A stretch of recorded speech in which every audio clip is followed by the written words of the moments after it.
Hi மக்களே, இன்றைக்கி நாம் என்ன பார்க்க போகிறோம்னா கோணவேலம்பட்டி புதூரில் இருக்கிற ஆயா கோயிலை பற்றி தான் பார்க்க போகிறோம். கருவில் புத்து இருக்கிற ஒரே திருக்கோவில் இதுதான். ராகு கேது தோஷம் இருக்கிறவங்க வெள்ளிக்கிழமை காலையில் 11 மணிக்கு அபிஷேகம் ஆகும். அப்போது நாம் நம்ம வசதிக்கு ஏற்ப பால் வாங்கி ஊற்றி சாமி அபிஷேகம் பார்த்தா நமக்கு ராகு கேது தோஷம் இருக்கிறப்ப நிவர்த்தியாகும் என்பது ஐதீகம். இந்த கோயிலில் அழியா இலங்கை அம்மனும் சொல்லுவாங்க.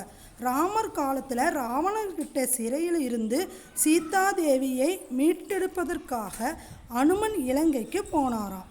அந்த சமயம் தீவிர சிவபக்தராக இருந்த ராவணன் வடக்கில் சிவனின் துணைவியான துர்க்கை அம்மனை, அதாவது இலங்கை அம்மனை காவலுக்கு வச்சிருந்தாங்களாம்.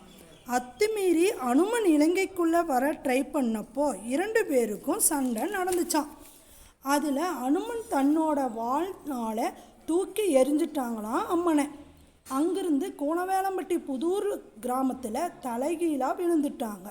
தலை மண்ணு அடியிலையும் பாதம் தரை மேலேயும் வந்து விழுந்துருச்சான். அப்போ பொதுமக்கள் இதை யாருமே கவனிக்கவே இல்லையாம். அங்கு மாடு மேய்க்கிற பையன் டெய்லி இந்த பக்கம் மாடு ஓட்டிக்கிட்டு வரப்போ ஒரு மாடு மட்டும் ஒரு இடத்துல நின்று தானாக பால் சுரந்துக்கிட்டு இருந்துச்சான். என்னடா இங்கே நின்று பால் சுரக்குதுன்னு பார்க்கறப்பா சுயம்புவாக விழுந்த அம்மனோட காலும் அதுக்கு பின்னாடி புத்தும் இருந்துச்சான். அதுக்கு அப்புறம்தான் அங்கே கோவில் அமைச்சு அழியா இலங்கை அம்மனு பேர் வச்சு வழிபட ஆரம்பித்தாங்க. இப்போவும் நைட்டில் சாமி உலாவறதா ஐதீகம் இருக்குது. அதனால் காலை 7லிருந்து சாயங்காலம் 7 வரையும் தான் அங்கே ஜனங்கள் நடமாட்டம் இருக்கும். காலையில் நட திறக்கிறப்ப பூசாரி கூட கதவை 2 முறை தட்டி பூசாரி வந்திருக்கிறேன்னு சொல்லிட்டு தான் நடைய திறப்பாங்க என்பது ஐதீகம். இன்னொரு வரலாறும் இந்த கோயிலில் இருக்குது. அதாவது அத்தனூர் அம்மனும் அடியா இலங்கை அம்மனும் அக்கா தங்கச்சி. அழியா இலங்கை அம்மன் அக்கா, அத்தனூர் அம்மன் தங்கச்சி அத்தனூர் அம்மனுக்கு குழந்தை பாக்கியம் இல்லை. அதனால அடிக்கடி அக்கா குழந்தைகளை பார்க்கறதுக்கு வருவாங்க. அப்போது நம்ம குழந்தைங்க தங்கச்சி கண்ணு வச்சுட்டா என்ன பண்ணுறதுன்னு குழந்தைங்களை கூடை போட்டு மூடி வச்சாங்களாம்.